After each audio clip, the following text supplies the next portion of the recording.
We all know that feeling, right? Yeah.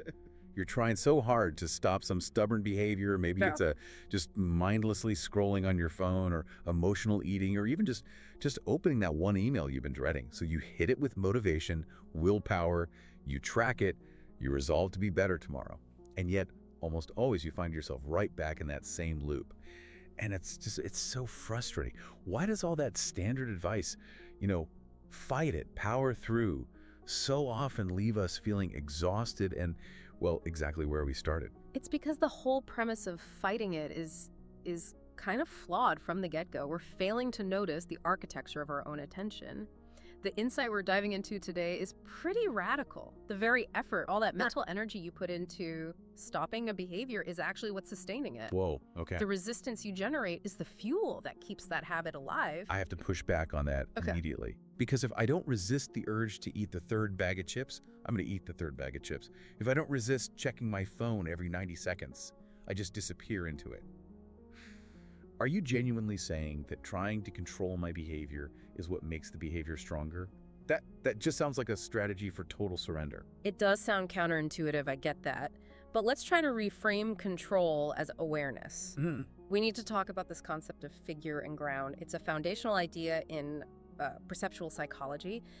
Think of your psychological landscape as a stage, or maybe a canvas.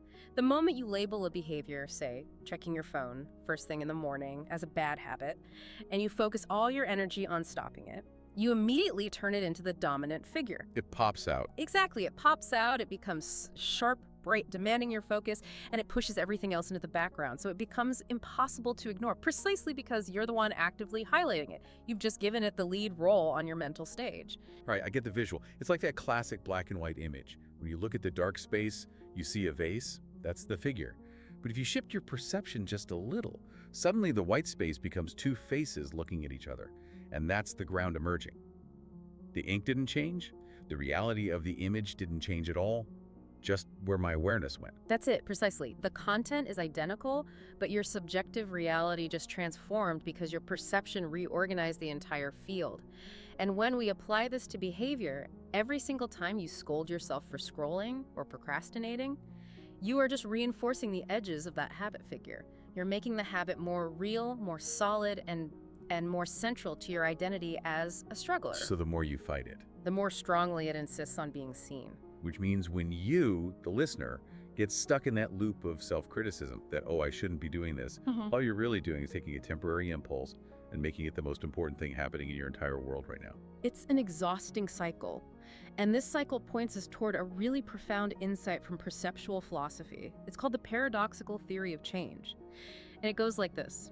Change occurs when one becomes what he is, not when he tries to become what he is not. Wow. I mean, that's a staggering statement. It completely undermines the entire self-improvement industry, which is all about identifying your flaws and then creating strategies to be someone better tomorrow. You're saying transformation happens through just being present with the truth of where we are right now, not through force. Presence, yes. The effort to be something you currently are not just creates this internal friction, which then becomes yet another figure of stress and resistance on your stage. So the real work isn't about deleting the habit, the figure, it's about dissolving it back into the background, into the full ground of your experience. Oh wait, I have to challenge this again. I mean, how do we square that with the reality that sometimes, sheer willpower is what you need just to start a workout? Or open that difficult email. If I just accept I am a procrastinator, won't I just procrastinate forever? Yeah, that's the fear, isn't it? That allowance leads to just giving up. But true presence isn't passive acceptance. It's more like active observation. Let me give you a concrete example of dissolving the figure instead of just trying to delete it. Okay, yeah. What does this look like in real life? Okay, so consider a man who had this strict, almost sacred ritual. Every morning, specific coffee, specific time. He insisted he needed it to function, to feel grounded. Then one morning, his coffee maker just breaks spectacularly. No backup, no time to go out. He's forced to skip it. And he's bracing himself for the headache, the fatigue, the total collapse into misery. Right, the anticipated withdrawal, the whole system's going to fail. But the collapse, it just didn't happen. Instead, something really unexpected occurred. Because the usual figure, that intense ritual of the coffee cup, was suddenly gone. His attention had nowhere to anchor. It was forced to just spill out into the background. And he suddenly felt the cool air on his skin. He noticed the birds outside the window he'd never really seen before. He heard the specific hum of the morning traffic. And he realized with this sudden clarity, the coffee wasn't fuel, it was a screen. A perceptual screen. Yes, a rigid, predictable figure that was designed to prevent him from having to face the raw, unstructured, honestly overwhelming complexity of just being awake in the world. The habit was a filter. It created this small, safe circle of predictability so he didn't have to deal with the vast, chaotic reality of the entire field. So the habit was really a way of managing his awareness. It was a strategy for saying, okay, this is what I'm dealing with right now, not everything else. That is a massive perspective shift. And here's where it gets really interesting. Even your very desire to change and control might be a kind of meta habit. Think about that cycle. Resolve, failure, shame, resolve again. That, in itself, is a deeply ingrained pattern. A habit that thrives on you identifying with being the struggler or the improver. So, if we're not supposed to be struggling, where do these destructive anchors even come from? Why do these figures keep coming back and taking over? They return because they are the mind's attempt to restore balance when something deeper is unresolved. Habits are not the cause of the imbalance, they're the desperate, clumsy attempt to fix it.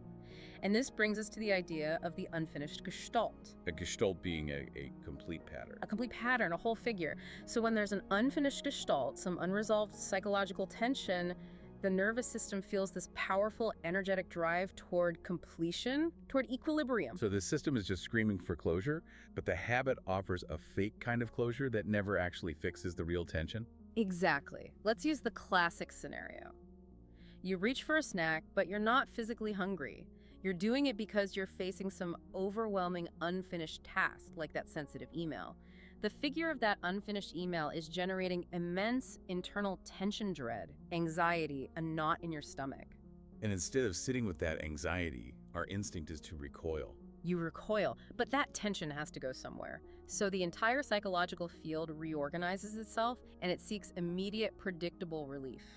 And the figure that emerges, the cookie, the chips, it offers a temporary, reliable, but totally false solution to the underlying dread of the task. The chips aren't solving physical hunger, they're solving the psychological dread of the email. That explains why fixing the snack habit is impossible if the anxiety about the email is still there. You're just endlessly treating a symptom. And if you conquer the snack, the system will just generate a new figure to release that tension. Maybe you scroll Instagram for an hour, or you suddenly get obsessed with organizing your sock drawer. The energy is seeking resolution. Okay, so if completion doesn't mean forcing myself to write the email, which is what we've all been taught to do, what does it actually mean? Completion means experiencing the full truth of the situation that created the habit in the first place without rushing to fix it. It means contacting that anxiety, that resistance, the bodily sensation of avoidance without judging it. So when you feel the dread of the email, you don't instantly recoil. Instead, you turn your attention fully toward it. You notice the tightness in your throat, the resistance in your shoulders.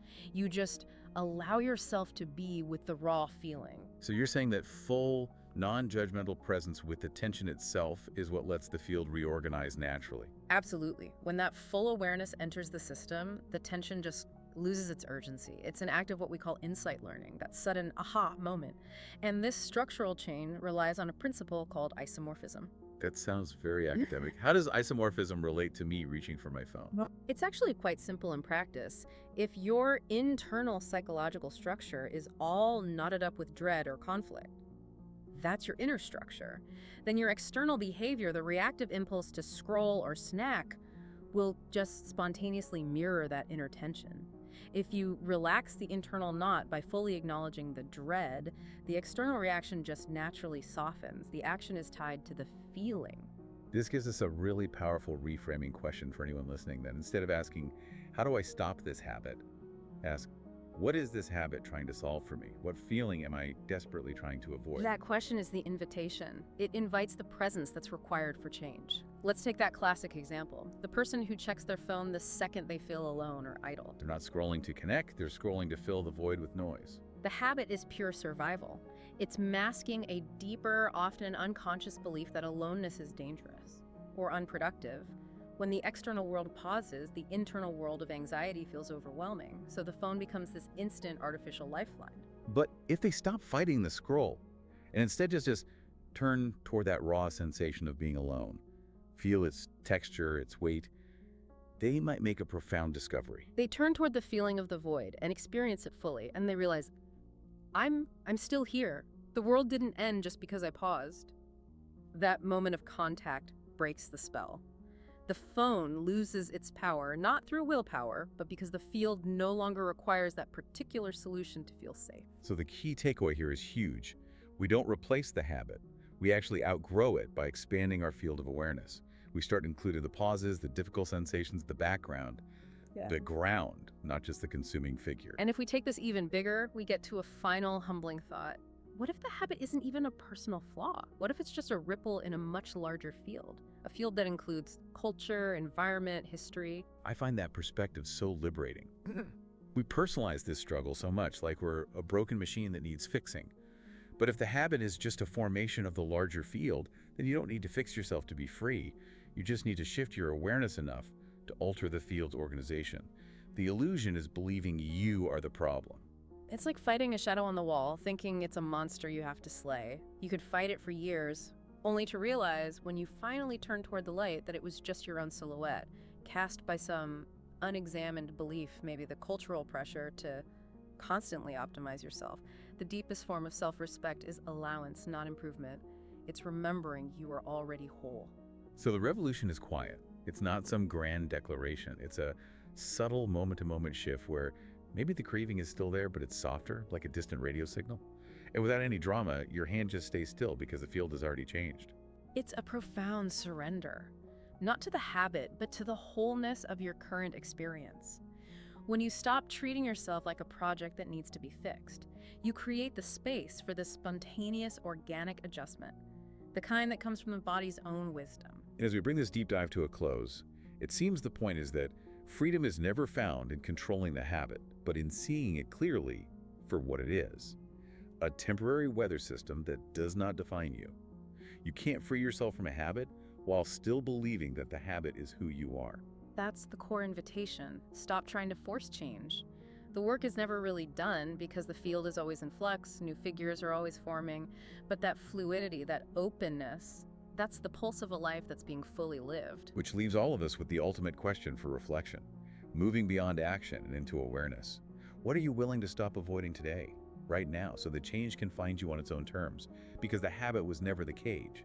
Your resistance to what is, was.